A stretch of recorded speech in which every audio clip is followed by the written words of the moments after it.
Hey, it's Kyle Madsen with your top stories on Sports 1140. The NFL divisional round is in the books. Danny Kelly of The Ringer is going to chat about this weekend's game with us. Coming up next, the Chiefs dominated the Colts at Arrowhead 31-13. The Rams had a big second quarter en route to a 30-22 win over the Cowboys down in L.A. The Patriots pounded the Chargers 41-28, and the Eagles snuck by the Saints. The Saints snuck by the Eagles. The Saints beat the Eagles 20-14 in New Orleans. So the Saints moving on to the NFC title game. They'll host the Rams. The AFC championship will be the Patriots at the Chiefs. Your Sacramento Kings are back in action tonight against the Blazers at the Golden One Center. Our coverage of tonight's game begins with game night at 5:30. Kings Live is at 6:30, and tip-off with the G-Man is set for 7 o'clock. It's 8:02. Time now for the International Sportsman's Expo, Thursday through Sunday at Cal Expo. Get tickets at sportsexpos.com. Those are your top stories, and now time for the third hour of The Drive. Danny Kelly joins Dave and I next on Sports 1140 KHTK. Rise and shine, sleepyhead. I'm not letting you go to work today. Wait, what? Everybody, listen up. Welcome to The Drive. Morning, morning, morning. You're gonna talk. Get on the phone at 339-1140. Pretty awesome, huh? Jump in on our text line at 441140. Everyone is talking about it. You must know that. The Drive starts now.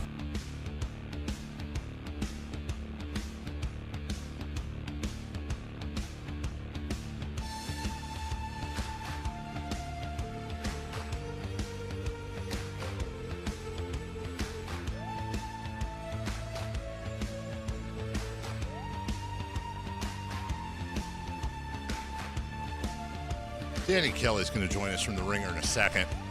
Some cleanup from the last segment. You know, and I've seen this on the internet too. You know, Dave, why are you stirring the pot? Dave, this is a good deal. Dave, why are you making a fuss? Dave, what are you whining for? Listen, I hear you. I just say this. I don't like doing the track record thing, and I don't like doing the I told you so thing. So I'm about to. No, I listen.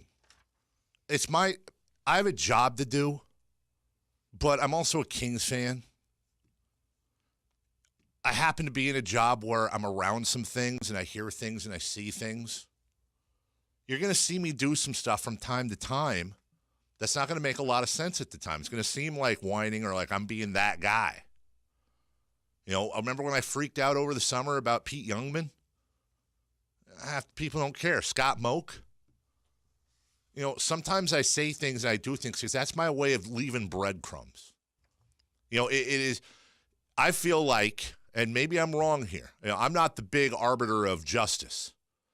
But if the franchise does something I agree with, I'm going to compliment it. I'm going to defend them. I'm going to have their back.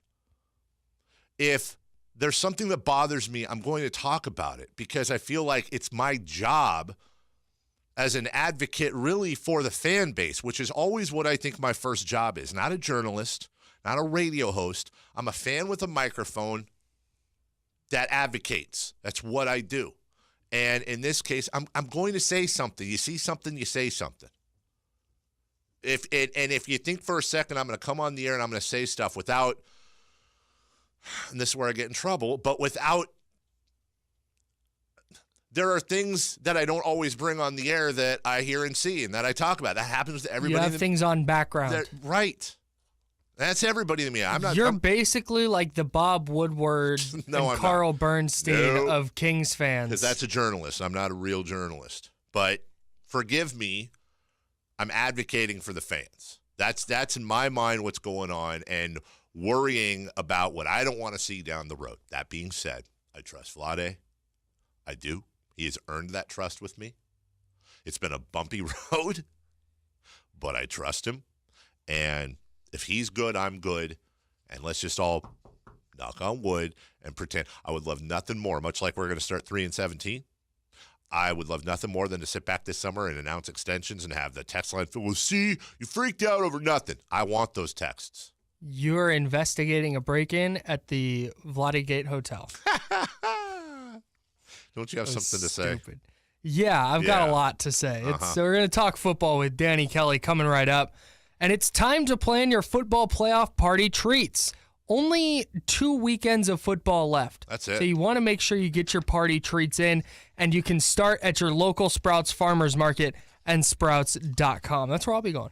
I want to shout out my guy on the Twitter machine as you get Danny here. At Bay Hollywood, he's mad at, I don't know if he's mad at me, but we're going back and forth. He says, if you look back at the schedule like I just did, 5 games the Kings should have won. If the Kings had won against L.A., the Lakers, Portland, Denver, the Warriors, and Phoenix, his team would be on a 9-game winning streak and have a record of 27-16. Let that sink in for a minute. And I responded, I said, listen, I'm a big homer too, but that's a little subjective. First off, those 4 teams, not counting Phoenix they lost to, they're all playoff teams. The one that didn't have LeBron James, you're playing on the road. Yeah, you lost in Phoenix, and there's no way around how bad that loss was, but Phoenix also won in Milwaukee, and they just beat the Nuggets. And if you're gonna say they should have won those games, then you got to say that the 2 games they were up 19 and the game they were up 15 that they came back and won. Well, then they should have lost those games. So let's even it out. So it's 5 games they should have won and 3 games they should have lost. So you're talking about a net of 2 more wins. I mean, I'm all for being a homer, but let's calm down. The Kings aren't the only team to have up and down type of games like that, by the way, guys. Just all calm down and have a bowl of cereal, okay? Yeah, let's talk some football. Joining us right now from The Ringer, it's Danny Kelly, who is obviously slumming it this morning and doing small market radio, and we appreciate that from him and hope that he can write this off of his taxes as a charitable donation in a couple months. Danny, it's Dave and Kyle. Good morning. How are you? I'm doing well. How are you guys doing?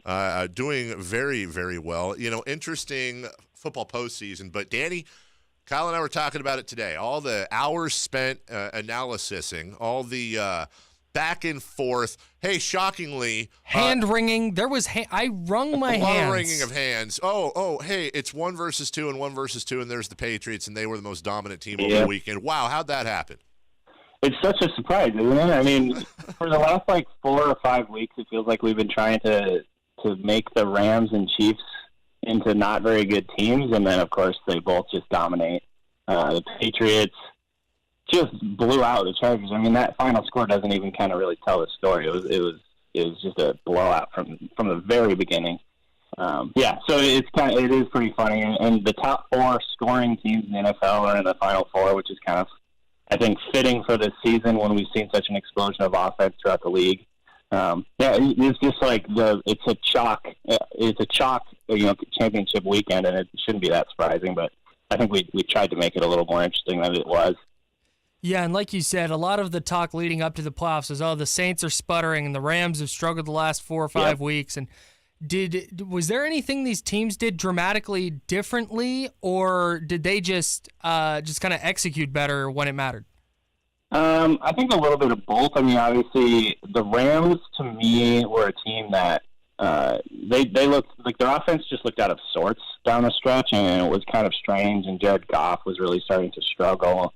And you almost kind of wonder if they pulled off the accelerator a little bit at the end of the year and kind of took some things off of their menu in the sense of their play calling, because when they came in and played the Cowboys, it felt like they kind of opened things up. They ran play action on 51% of the plays, which was higher than their season average. They actually ran some plays that weren't in the 3 receiver personnel, things that they relied on so heavily over the years. So they changed things up a little bit. I think that, Sean McVay's smart. They basically already locked up a playoff, berth or whatever. And so I think he did kind of hold some things close to the chest and basically played those cards when he really needed it last week. And we saw what that was, what that did against a good defense. They basically dominated. So, I don't know what the deal with the Chiefs was kind of down the stretch, but I don't know if they did anything different, but they too just looked dominant. I think the big story of that game was their defense kind of coming alive and shutting down the Colts. Their pass rush has been really kind of underrated all season long, but their coverage was actually pretty good, which was kind of a big surprise. And so, I think the Chiefs looked more complete to me than I was expecting, because I thought the Colts offense was going to be able to do some things against that defense, but I mean, they basically just shut them down. Well, to your point, Danny Kelly of The Ringer, looking at what the Chiefs did, and Kyle and I talked about this earlier. See, I'm calling Pat Mahomes a rookie because if he was a baseball player, he would be a rookie. He had 1 game last year, didn't throw a touchdown. If I'd have told you before that game, I say, hey, Danny, and I played the same deal with Kyle, I had a time machine. I don't remember anything from the game except for Pat Mahomes' exact stat line. Very specific. Very specific. And he went 27 of 41, was sacked 4 times, and didn't throw a touchdown. I think we're thinking Colts by 2 touchdowns. That's what scares me, is that Mahomes didn't have a touchdown and he still scored 31 points. I saw the stat from Football Outsiders. The Chiefs scored 26 points in all 16 games this year. So obviously they were the highest scoring team by average, but they were also the most consistent scoring team in the NFL. They scored 26 plus points every game, the only NFL team to do that ever. Wow. And so, to me, like, you look at this Chiefs team, they're matchup proof. And in this game, to me, they proved that they're weatherproof too, because they basically, the passing game wasn't crisp, and you can expect that when it's cold and snowy and probably pretty slippery out there and things like that. They dropped a couple passes, but they were able to just lean on their run game. They got Tyreek Hill a touchdown on an end around. Mahomes is very, very dynamic, and he moved around and scored a touchdown with his legs. So this team is really complete, honestly. They're known for their sort of high-flying, high-octane passing game, but they can definitely get it done in the trenches. They've got a good offensive line. It doesn't really look like they're missing Kareem Hunt very much. Damian Williams has been a very dynamic back for them. So, I mean, yeah, it's crazy. Actually, both, I think didn't Goff not throw a touchdown either? So it was interesting to see that both the Chiefs and Rams, these two high-octane offenses, both won without, a passing touchdown. So kind of a strange week, but it does show you the balance that both of these teams have. I think 2 of probably the best 4 or 5 games this year was the Rams game in New Orleans, and then that Chiefs-Patriots game at Foxborough. How much can we glean from those games when we look ahead to the title games? Well, I wish you would have asked me that tomorrow, because that's what I'm writing about today. I was just kidding. I didn't mean that. So the Chiefs and Patriots played back in Week 6. The Patriots won. Who won that game? The Patriots. The Patriots won 43-40. Yeah. So that was a hell of a shootout. I think we can probably expect something similar to that. I don't know how the Patriots are going to be able to scheme away what the Chiefs do. Obviously, they were able to do that to the Chargers, which was kind of surprising, but the Chiefs are on a whole different level. So I would expect definitely like a shootout type of game. I wonder what the weather is going to be like and how that's going to affect what the Patriots are able to do. Obviously, Tom Brady in the game this week, it was like the numbers. If you look at the raw numbers, they look pretty good for Brady. I think they had almost 500 yards of offense. But he was basically just checking down all game long. I actually saw these numbers last night. He had 2.3 seconds per drop back, which was the lowest of any of the 8 quarterbacks this week. So he was just getting rid of the ball really, really quick to kind of mitigate that pass rush. And his 4.3 air yards per target was also the lowest of the bunch. So, oh my God. I think with the way that the Chiefs have kind of come on with their pass rush, they got Justin Houston now playing at a really, really high level. The way that they're playing in that pass rush, I can probably expect the same kind of deal. So, expect James White to get about 15 catches again, that kind of thing. So, I don't know how much you can glean. I mean, back in Week 6, that is a completely different team, a completely different season, it almost feels like. So much has changed since then. But I would expect probably a shootout with the Patriots and the Chiefs just because of both of the teams' defense, I don't think, are prepared to stop what they can do on offense. So in that game, I'd expect another shootout. And then the Rams and the Saints, I think, was one of the great games of the midseason too. Yeah. The Saints won that game 45-35.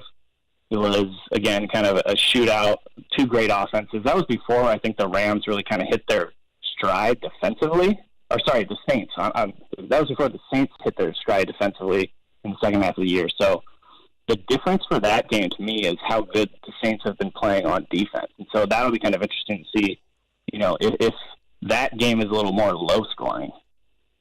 Danny Kelly of The Ringer with us, and Kyle set you up with 2 of the best games of the year, but I think one of the most fun games of the last recent memory was just a couple weeks later, and that's Chiefs-Rams. That is a game that will live on forever as just a back and forth.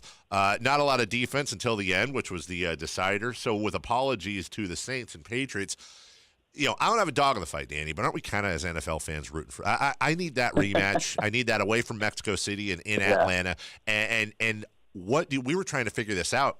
We know it's going to be a record if that happens, but what's the over? I mean, are you pushing 70 on that over/under? Yeah, I would assume so. Yeah, I mean, didn't that game set a record the first time around for? Yeah, I think it was 68.5. Yeah. And they had 105. Gosh, yeah. That was clearly the game of the year. That was probably the most fun game. And you say there was no defense. The funny thing about that game was there actually was some good defensive plays. There was like 2 or 3 sack fumbles. There was turnovers up for both teams. It was kind of a funny juxtaposition or contrast because there was actually some good defense, but they scored over 100 points. Right. At the end, though, that Chiefs defense won it. Yeah, so it was definitely sort of a weird, I don't even contrast or it just didn't make any sense because there was some good defense in that, but there's so many. They had so many possessions. They were so good on offense. So many explosive plays. 54-51. What a game! Yeah. I mean, that was just a lot of fun. I think over the last, I don't know, probably. I think in the half at mid-season, I picked the Chiefs Rams, and I think I'm going to stick with that. I think I want that to happen. I wouldn't be sad to see the Saints in the Super Bowl because I think they're a fun team too. But I mean, yeah, Chiefs Rams would be really, really fun. You mentioned that the top 4 scoring offenses were the teams playing in the AFC and NFC championship games. Do you think that's going to be a trend we see over the next 5, 10, 15 years, or do you see teams like the Cowboys and Bears that have these very good defenses kind of pulling it back in the other direction eventually? Yeah, that's a good question. I think this season is too small of a sample size to really say this is where the NFL is going because last year it was more defense heavy. I think in the Final Four. So I don't know. I think with the rules changes and the rules emphases this year that kind of really, really started to favor offense. We could be seeing the beginning of the evolution of the NFL where it's just high scoring teams are the most dominant. But at the same time, I mean, you're right. The Bears, if they can get things going on offense a little bit, I think they could be a really dangerous team. The Cowboys have a very good nucleus defensively. And there's just a couple of teams, that have that potential to kind of make some noise. But I mean, if you look through the NFL, all the good defenses just got knocked out. I mean, I wrote about the best remaining defenses in the NFL last week, and all of them lost. So I don't know what to tell you. I think right now it's clear that offense is king in the NFL, but the pendulum swings a lot, and we'll see kind of how that changes next year. Are there any teams on Sunday that have a distinct coaching advantage? Because when you look at the coaches, I feel like it's probably 4 of the best, 5 coaches in the league. Well, I mean, Belichick. Yeah. I think that's pretty clear. I mean, can we just talk for 1 second about the fact that the Patriots have been in the AFC Championship game 8 straight times? That's insane. Brady's been there 13 times. That's insane. That's got to be one of the most impressive things that it's just almost accepted. The Patriots are going to be back in the AFC Championship game almost every year. Yeah, we just take it for granted now. Yeah, it's so easy for them. It's trite that they're in the AFC Championship game.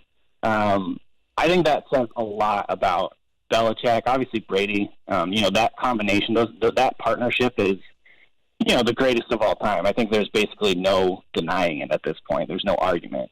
No. With the way that the NFL designs it and tries to encourage parity, with the draft, free agency, the salary cap, all that, and they've been so consistent for 13, 14 years now. It's really, really just remarkable. Obviously, playing in a division with a couple teams that can't get their stuff together certainly helps. But the consistency with how they've been able to compete, the way that they're able to change their identity and play their opponent every single week and seem to just be able to find the opposing team's weakness every single week and exploit it. I think that that's why the Patriots are where they are. And they're not the most talented team in the NFL, but they do have the best coaching, I think. And I think just it gives them an advantage. Just they've been there so many times over the last, decade that that to me is a very distinct advantage. That's not taking away anything from the other coaches because I think all 4 of them are like you said, they're 4 of the top coaches in the NFL, really. But, yeah, I think the Patriots have a distinct advantage there. Danny Kelly with The Ringer joining us. And, Danny, as we near the end here, since you were talking about the Patriots, and you're a world-renowned NFL expert, I was having a conversation with somebody yesterday, and I want to bounce this off of you, just a silly question. But let's go back in the time machine 3 years ago and talking about the Patriots. Which scenario to you would the Patriots more likely be to continue their success? If they had traded Tom Brady or had he retired 3 years ago and Belichick had stayed, or if Belichick had retired 3 years ago and Brady would have stayed, in which scenario do you think they'd be more likely to still be dominant? Oh, man, that's tough. It's so hard to separate the two of them, because they've had so much success over the years. And Right? I think I would say probably I would lean towards quarterback is ultimately the most important thing, just because of, he's on the field, he's taking the snaps, he's the one that's making the actual decisions in the game. But man, it's close because what Belichick does in personnel and devising a game plan and in-game adjustments is, unparalleled. It's ridiculous. But so I would lean very, very slightly towards quarterbacks just because of their importance in the sport. Obviously, we know how important quarterbacks are, and I think Brady's really, I think, the way that they're able to do these game plans week in, week out, because he can just, he's like a chameleon too. He can just do whatever they need, game plan wise, to just make that whole thing run. So I would lean Brady, but at the same time, man, you just can't discount Belichick. He's just so good. At this point, there's really nothing more you can say about him. He's just head and shoulders above everybody in the NFL, really, in coaching. Speaking of Tom Brady, a lot of Patriots fans I know and listen to, Bill Simmons, talked a lot about how Brady just didn't look like himself this year. And you could just see it when you watch the Patriots. He wasn't quite Brady-like, but he was more Brady-like on Sunday. Do you lend any credence to the idea that maybe he takes his foot off the gas now that he's getting older, takes his foot off the gas for the first portion of the season and then cranks it up in the playoffs? I would say no. I don't, obviously I don't know Brady, but it just doesn't seem like that's in his DNA to at any point in time not be competing at the highest level. He just, to me, he's like in the same vein of Michael Jordan, where he's going to compete at literally everything in his life, and I just can't see him being like, oh yeah, this game doesn't really matter that much. I'm going to kind of take it easy. I think he's one of those guys that is on. He's 100% zoned in when he's playing at all times. I think that's what makes him so great. Right. And so I just can't see that happening. I would say it's probably just a combination of, he's getting older. He's 41 years old. That's got a lot to do with it. And I think their offensive skill position group is slightly, less, well, maybe a lot less talented than they've been in previous seasons. And so, there's a lot of variables that kind of combine to make, I think, the offense just look a little less, what we're used to, I guess. And Brady's been, I think I saw a stat, I don't remember who posted it, I think it was PFF, but it was the most off-target passes in the season. There was probably Josh Allen, I think, was number one. And then Brady was up there with a couple of the rookies, which was really surprising. Obviously, he didn't throw as many picks and things like that, but he was, he was missing guys this season at a rate that was way more than I think we were used to. And so there's certainly something to that. At the same time, I never will doubt what he can do. I just think he's, call it what you want, so many cliches, clutch or eye of the tiger or whatever. He's clearly got something that makes him so much better in the playoffs than I think most people than basically any other quarterback ever. That's Danny Kelly of The Ringer. You can read him at theringer.com. And, of course, follow them on Twitter. Follow Danny as well, at Danny B. Kelly. We talk about The Ringer all the time and how it's pretty much one-stop shop for a lot of really, really good and fun stuff. Not just readable, but also watchable in their podcasts as well. Danny, it's always a pleasure with you. Thank you so much. Thank you, guys. Appreciate it. All right, take care. It's funny talking about Tom Brady as we break here. And I see a lot, and I've heard this too, and it's easy to say this, you can put anybody in for Tom Brady. He was checking down, listen to those yards. What was it, 4 yards a pass or whatever that was. I just go back to something Danny said, which I think is so perfect. He said, Tom Brady's a chameleon.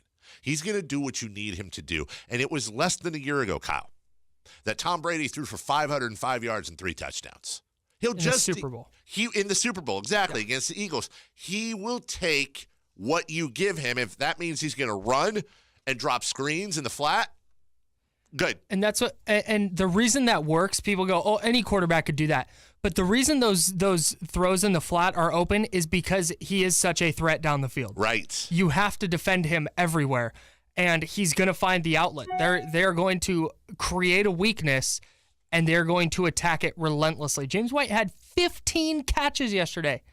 Brady is very Ridiculous. much like a boxer that will spend the first 6 rounds hitting you in the body, and eventually you're going to bring your arms down, and when that happens, that's how you tee off on the head. Brady's he has no problems with body blows. He doesn't need the knockout punch all the time. That's one of the reasons why he's so damn good. And he has a face tattoo like Mike Tyson. Yeah, he does. He doesn't. No. He doesn't. That's a joke. I told you he doesn't. Relax. One good question, Crown. Time to plan your football playoff party treats. Start at your local Sprouts Farmers Market and Sprouts.com. I don't know why somebody thinks I'm leaving KHTK. I appreciate it, but no. I think I mentioned earlier I may be taking a few days off here later this week. That's still to be determined. But as far as I know, my contract's till July. Hey, every time you're on vacation, the first 10 texts are like, "Oh my God, Dave got fired." Right, exactly. Where's Dave? Or thank God he got fired. And then when I come back, it's like, lowdown's so much better than you, you stupid idiot. Where's Damien? Yeah, what are you going to do? We'll take a break when we come back. Kyle has cold hard facts, allegedly. I do. Brought to you by I do have Coors cold Light. hard facts. We're in the final half hour of this program, Kyle. We still haven't talked about Kyler Murray. We still haven't talked about Jeff Allen of the Kansas City Chiefs doing something cool for a homeless guy that did something cool for him. We'll tell you all about that in the final half hour. Sit back. No flipping. No flipping, as Gary Shanley used to say. It's Sports 1140 KHTK.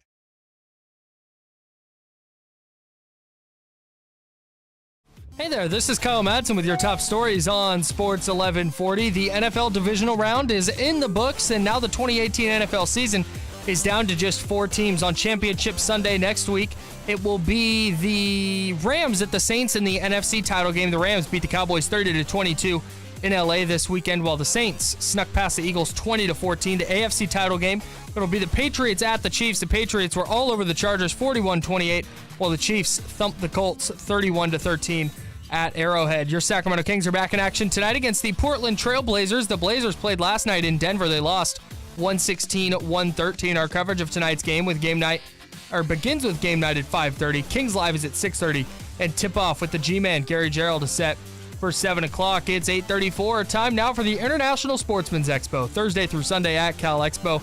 Get tickets at sportsexpos.com. Those are your top stories. Now back to the drive on Sports 1140 KHTK.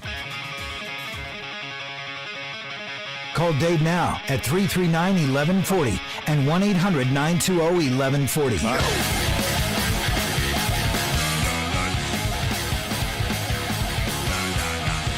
I love good old-fashioned speed metal. A System of a Down. Oh, yeah. Welcome into the drive. Perfect. Back to the drive. Final half hour. 339-1140, 1-800-920-1140. That's your Fire Wings hotline. JV Lube text line. It's just happening at 44-1140. We'll get to Kyle's cold hard facts in a second. Kyle, a Ringer article I would like a lot of Kings fans to pay attention to. I'm going to read from it because I think it is important. I think it is very, very, very worth being in the conversation amongst Kings fans. Sacramento is definitely, now this article, let me preface it. This article is about the trade deadline coming up and where the Orlando Magic's Nikola Vucevic might land. And there are a couple of teams brought up, and the Kings are one of them. So listen close. Sacramento is definitely a little less stubborn about continuity, and Vlade Divac and company might feel compelled to capitalize on their unexpected hot start and make a splashy acquisition at the deadline. Current starting center Willie Cauley-Stein is set to hit restricted free agency this offseason, and it's unclear whether he's considered a foundational building block moving forward or a great fit next to Marvin Bagley. Sacramento would probably have to sacrifice a little bit of pace, which is second in the NBA this season, and some defensive versatility with Vucevic playing big minutes, but no other team has the combination of expendable contracts, Iman Shumpert, Zach Randolph, Kosta Koufos, etc., that match Vucevic's deal and available cap space to allow Orlando to dump, for example, Timofey Mozgov's $16.7 million due in 1920, or perhaps even Evan Fournier's contract, $17 million a year, which runs through 2020, 2021. Sacramento hasn't typically been a hot free agent destination, which might make the Kings more open to accepting dead weight cap than most other teams. Keep your eye on this. The Magic have already drafted Vucevic's successor in Mo Bamba, also a really good song. And I love Shaq West. The Orlando Magic are currently sitting at 19-24. They're a half game out of the playoffs, but they're probably better suited to get something out of Vucevic while they can. Let Bamba play more minutes, and if the tank happens, the tank happens.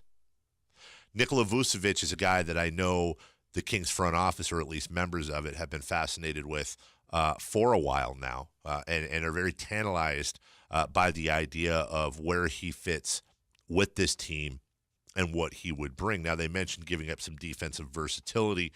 That's understandable. He's not a goalie.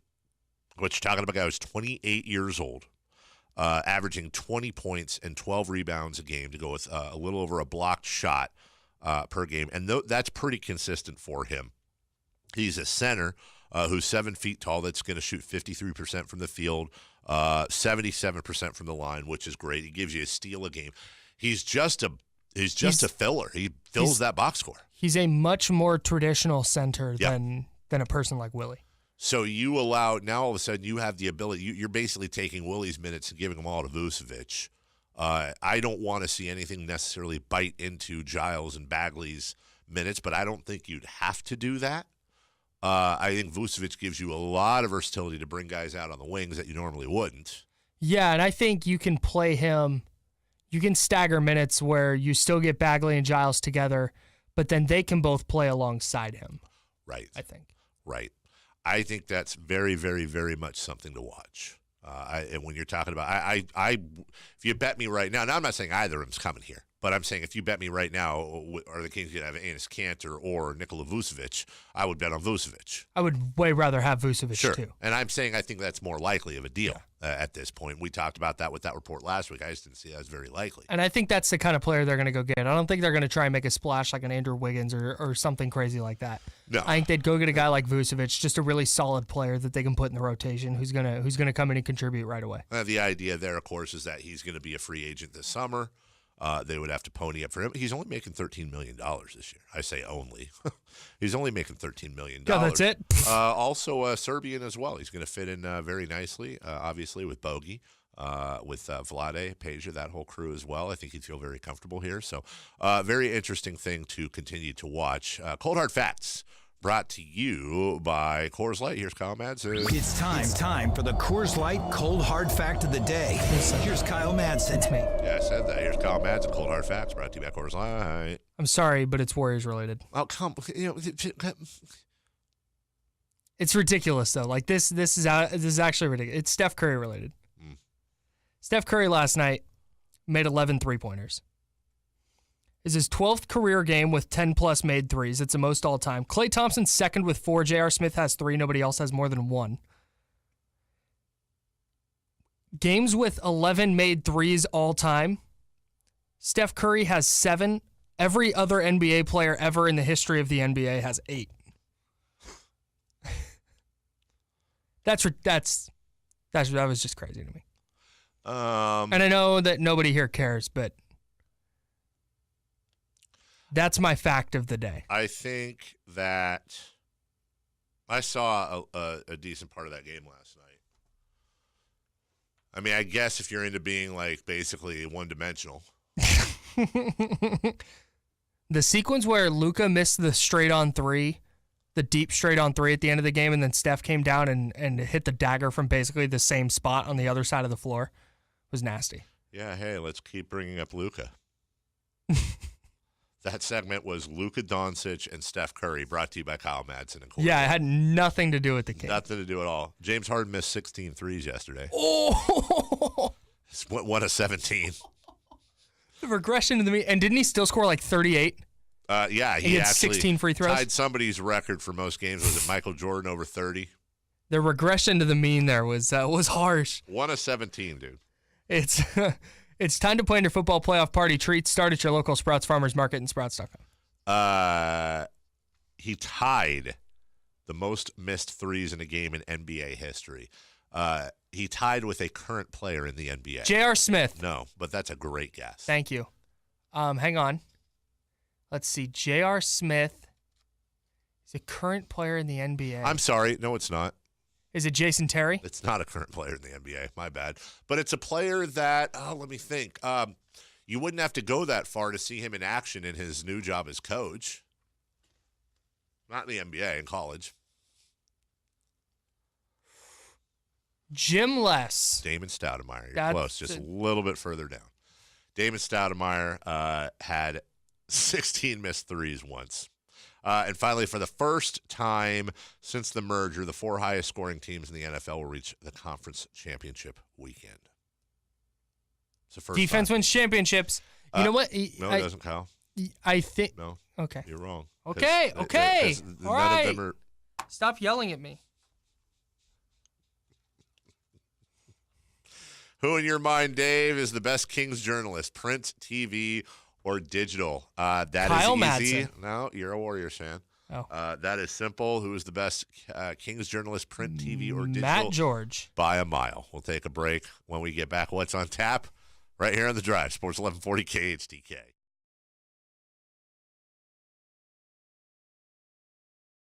What's on tap? Brought to you by.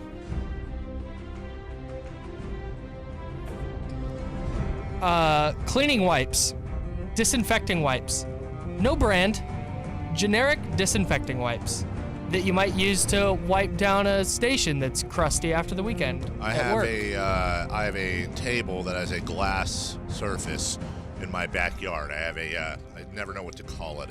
It's like a giant tent, gazebo, whatever it is, that I watch TV in outside. Right. I bet that's a cool thing. You should. I'll send you a video. So, it will gather dust and grime over the weeks. And I have a thing of those cleaning wipes, brand redacted, that I will wipe it down with. We actually have cleaning wipes throughout the house. There's things that I insist on having in the house on every floor. Cleaning wipes and hand sanitizer. They're pretty much everywhere. Before cleaning wipes, you had to use your face. I'm trying to be more environmentally friendly. You should be. By not using cleaning wipes. I use all of them, and I don't recycle them. I have 4 recycle cans, and I throw non-recyclables in there, just because. No matter how much I try and get away from them, they're so handy. That's right. Cleaning wipes. Get yours today. Say that again. Cleaning wipes. Get yours today. Okay. Kings host the Blazers tonight. Kings favored by 2.5. They have Marvin Bagley back. They didn't have him in the last game that the Blazers came back and took in overtime, so that's a plus. Also, the Blazers playing in Denver last night. Sharp guys found out I'm not going to the game tonight, and they're leaning heavy on the Blazers. Yeah, you're undefeated. Yeah. Well, technically, here's the thing. I've been to Kings games before that they've lost at Arco Arena. My girlfriend has never been to a Kings game that they've lost. Well, your girlfriend should be signed to a contract. So that's what I'm saying. Who does it? You told me was her favorite player? Was it Bogey? Yeah, Bogdan. That's fine. She's also a big Nemanja fan because he doesn't really look like an NBA player. She's taking the Serbs. Yeah. That's good for her. What am I going to do, you know? Change your name to Kyle Madsenovich. Get married. Kings Blazers tonight. Kings favored by 2.5 on that one. Right here on the Sporty 1140. Pregame at 6:30. Tip off at 7. What do I have for you, Kyle, in the last few minutes? Just to clean up here. I saw that people are pissed at Netflix because Netflix is getting software that's going to allow them to see if people are sharing their accounts and passwords with other people, and then flagging it and saying, hey, would you like to either A, sign up for a plan, or B, upgrade to a family plan? And people are losing their minds, saying, I'm canceling Netflix. What is this? Like, what is wrong with you? I saw that, and I'm a fan of the little guy or girl. They're basically saying stop being fraudulent. Yeah, Pay the damn Netflix thing and don't share it with your 8 friends and 19 cousins. That's a little bit like going to the bank, robbing the bank, but also like depositing $20, right? But robbing $100, and then when the bank's like, "Hey, maybe don't do that," going, wow, what? Guess I'll just go to a different bank. How about be thankful for all the free Netflix you've gotten already?